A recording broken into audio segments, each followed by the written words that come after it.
ಮದುವೆಯಾಗದ ಹುಡುಗಿಯರೇಕೆ ತುಳಸಿ ಪೂಜೆ ಮಾಡಲೇಬಾರದು? ಅವಿವಾಹಿತರು ಅಂದರೆ ಮದುವೆಯಾಗದೆ ಇರುವ ಮಹಿಳೆಯರು ಕೆಲವೊಂದು ಕೆಲಸಗಳನ್ನು ಮಾಡಬಾರದು ಎಂದು ನಮ್ಮ ಹಿರಿಯರು ಹೇಳಿದ್ದಾರೆ. ಅವಿವಾಹಿತ ಹುಡುಗಿಯರು ಇವುಗಳನ್ನು ಮಾಡುವುದು ಅಮಂಗಳಕಾರಿ ಘಟನೆಯಾಗಿರುತ್ತದೆ. ಮದುವೆಯಾಗದ ಹುಡುಗಿಯರು ಯಾವ ಕೆಲಸಗಳನ್ನು ಮಾಡಬಾರದು? ಅವಿವಾಹಿತರು ಇವುಗಳನ್ನು ಮಾಡಿದರೆ ಏನಾಗುತ್ತದೆ? ಕುಟುಂಬದಲ್ಲಿ ಹಿರಿಯರಿದ್ದರೆ ನಾವು ಕೆಲವೊಂದು ಕೆಲಸಗಳನ್ನು ಮಾಡುವಾಗ ಅವರು ತಡೆಯುತ್ತಾರೆ. ಅದರಲ್ಲೂ ಅವರು ಕನ್ಯೆಯರಿಗೆ ಮತ್ತು ವಿವಾಹಿತ ಮಹಿಳೆಯರಿಗೆ ಸಾಕಷ್ಟು ಸಂಸ್ಕಾರಗಳನ್ನು ಹೇಳಿಕೊಡುತ್ತಿದ್ದರು. ಮದುವೆಯಾಗದ ಹುಡುಗಿಯರು ಈ ಕೆಲಸ ಮಾಡಬಾರದು, ಆ ಕೆಲಸ ಮಾಡಬಾರದು ಎಂದು ಅವರು ನಿಬಂಧನೆಗಳನ್ನು ಹಾಕಿದಾಗ ನಿಮ್ಮ ಮನಸ್ಸಿನಲ್ಲಿ ಗೊಂದಲಗಳು ಸೃಷ್ಟಿಯಾಗಿರಬಹುದು. ಮದುವೆಯಾದ ಮೇಲೆ ಯಾಕೆ ಈ ಕೆಲಸ ಮಾಡಬೇಕು? ಈ ಕ್ಷಣವೇ ಮಾಡಿದರೆ ಏನಾಗುತ್ತದೆ? ಇಂತಹದ್ದೇ ಸಾಕಷ್ಟು ನಿಯಮಗಳಿವೆ. ಅವಿವಾಹಿತ ಸ್ತ್ರೀ ಅಥವಾ ಮದುವೆಯಾಗದೆ ಇರುವವರು ಯಾವ ಕೆಲಸ ಮಾಡಬಾರದು? 1. ಅವಿವಾಹಿತ ಹುಡುಗಿಯರು ತುಳಸಿ ನೀರನ್ನು ನೀಡಬಾರದು. ಮದುವೆಯಾಗದೆ ಇರುವ ಹೆಣ್ಣು ಮಕ್ಕಳು ತುಳಸಿ ಗಿಡಕ್ಕೆ ನೀರನ್ನು ನೀಡಬಾರದು ಎಂದು ಹೇಳಲಾಗುತ್ತದೆ. ವಾಸ್ತವವಾಗಿ ತುಳಸಿ ದೇವಿಯನ್ನು ಭಗವಾನ್ ವಿಷ್ಣುವಿನ ಪರಮ ಭಕ್ತಿ ಹಾಗೂ ವಿಷ್ಣು ದೇವನಿಗೆ ಪ್ರಿಯವಾದವಳು ಎಂದು ಪರಿಗಣಿಸಲಾಗುತ್ತದೆ ಮತ್ತು ಅವಳು ಜಲಂಧರ ಎನ್ನುವ ರಾಕ್ಷಸನ ಪತ್ನಿಯಾಗಿದ್ದವಳು. ಆದರೆ ದೇವರ ಕೆಲಸದಿಂದಾಗಿ ವಿಷ್ಣುವು ತುಳಸಿಯನ್ನು ಮೋಸಗೊಳಿಸಬೇಕಾಯಿತು ಮತ್ತು ತುಳಸಿಗೆ ಸತ್ಯ ತಿಳಿದಾಗ ಅವಳು ತನ್ನ ದೇಹವನ್ನು ಬೆಂಕಿಯಲ್ಲಿ ಅರ್ಪಿಸಿಕೊಂಡಳು ಮತ್ತು ತುಳಸಿ ಗಿಡವು ಆಕೆಯ ಬೂದಿಯಿಂದ ಹುಟ್ಟಿಕೊಂಡಿತ್ತು. ತುಳಸಿಯ ಮೂಲ ಹೆಸರು ವೃಂದ. ಅವಳು ಮಹಾನ್ ಪತಿವ್ರತ ಮಹಿಳೆ. ಆದ್ದರಿಂದ ವಿವಾಹಿತ ಮಹಿಳೆಯರು ಮಾತ್ರ ತುಳಸಿಗೆ ನೀರು ಮತ್ತು ಸಿಂಧೂರವನ್ನು ಅರ್ಪಿಸುತ್ತಾರೆ.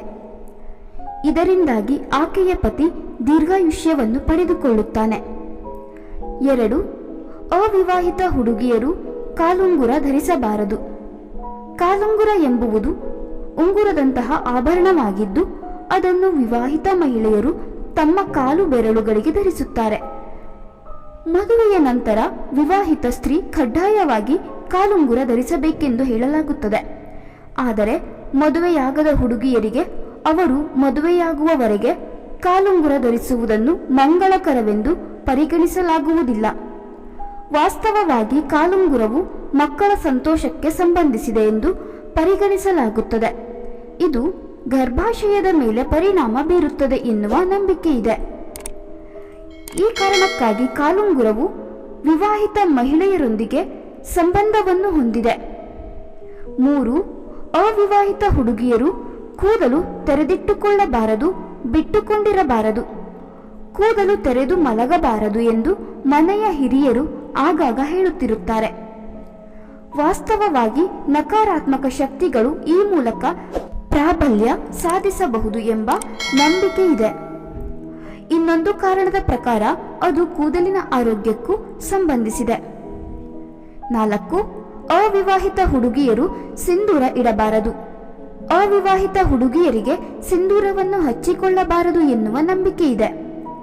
ಕನ್ಯೆಯ ಹುಡುಗಿಯರು ಬೇಕಾದರೆ ಶಾಪ್ಗಳಲ್ಲಿ ಸಿಗುವ ಸ್ಟಿಕ್ಕರ್ ಅನ್ನು ಇಟ್ಟುಕೊಳ್ಳಬಹುದು ಅಥವಾ ಕುಂಕುಮದೊಂದಿಗೆ ಸ್ಟಿಕ್ಕರ್ ಅನ್ನು ಹಚ್ಚಿಕೊಳ್ಳಬಹುದು. ಏಕೆಂದರೆ ಸಿಂಧೂರವು ವಿವಾಹಿತ ಮಹಿಳೆಯರಿಗೆ ವರದಾನವಾಗಿದೆ. ಇದನ್ನು ನೀವು ವಿವಾಹದ ಬಳಿಕವೇ ಇಟ್ಟುಕೊಳ್ಳಬೇಕು. 5. ಅವಿವಾಹಿತ ಹುಡುಗಿಯರು ಪಾದಗಳನ್ನು ಮುಟ್ಟಬಾರದು.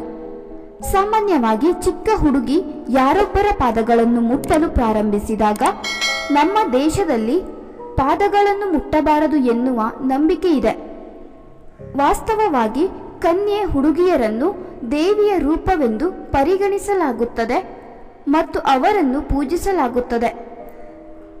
ಜನರು ದೇವಿಯ ಪಾದಗಳನ್ನು ಮುಟ್ಟುತ್ತಾರೆ.